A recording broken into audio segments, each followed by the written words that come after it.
Hey, how's it going, guys? Hey, how's it going, guys? Hey, how's it going, guys? Welcome back to the channel. This is my third attempt at trying to record this video, so let's see how this goes.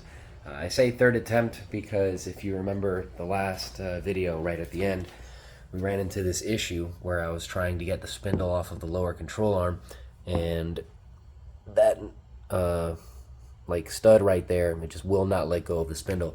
So I have tried since then to use the Pitman arm puller. I rented it again, and I actually broke the threads trying to get it off because all the torque from my impact was enough to break the tool before it was enough to actually get the spindle off. So after that, I kind of gave up for that day. That was the first attempt at doing the video. Then I tried using a metal hammer on it, which I had seen on YouTube. People were able to get it off using that, and that didn't work. So that was the second attempt at starting the video, and after that didn't work 2 days ago, I've kind of just been defeated a little.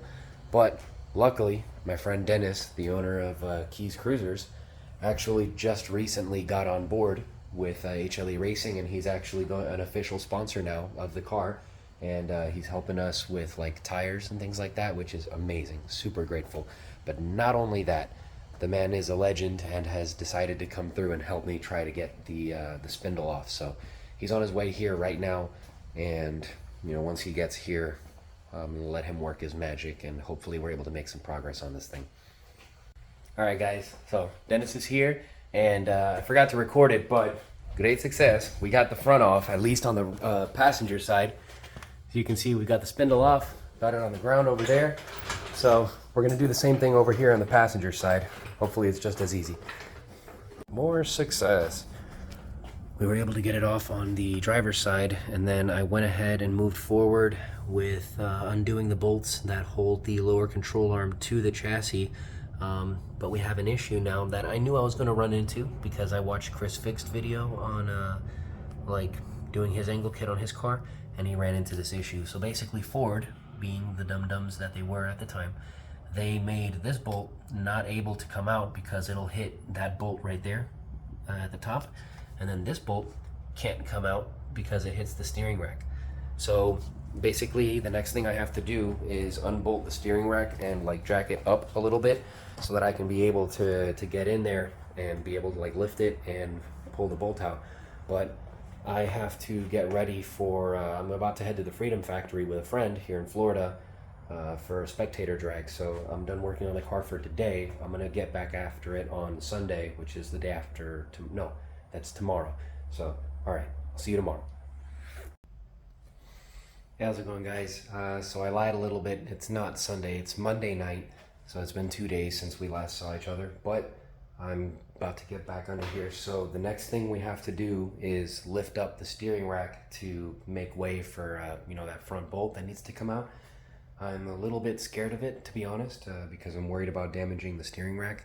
So yeah, there ain't nothing to it but to do it. So let's see what happens. All right, guys, success. It worked, at least here on the driver's side. That bolt is out. I'm gonna try putting the bolt that actually attaches the steering rack back in, just to make sure that I can line it up again. And then I'm gonna go ahead and try and do the same thing on the passenger side. I didn't record myself doing it on this side because I wasn't sure if it was gonna work or not, but this time should work, so I'll bring you guys along. Okay, so I didn't record myself actually doing it just because it's kind of hard to do with where I'm at and needing both hands and how much I need to pay attention to. But yes, just wanted to show you what I was doing. So I've got the jack on the end of the steering rack right here, and I'm just lifting it up so that I have enough space to pull the bolt out from right here and get it past the steering rack, right here. So, yep. Alrighty, guys, and just like that, there is no more suspension left in this car. Well, except for the actual suspension, but all the steering stuff and where everything mounts to is out. So much stoke. Very excited. I was super intimidated by having to do this, so I'm glad I made it this far. With that, the disassembly is entirely complete. So take that and boop, remove the lower control arm.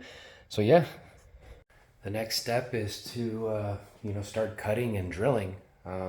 I mean, that's going to be next video though. I think I'm going to call it for this one just because, you know, I figure like every video should be like 2-3 days worth of work. I'm not sure what the length is going to turn out like, but it's probably going to be a little bit shorter for this one. But yeah, the next video we're going to start with, you know, using the angle grinder to cut off the dust shields from the spindles and to cut out like all the extra metal from the wheel well that will contact the tire and stuff like that.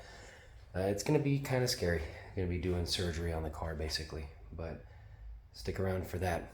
Thank you very much for watching, guys. I really appreciate it. And I'll see you guys on the next one. Bye.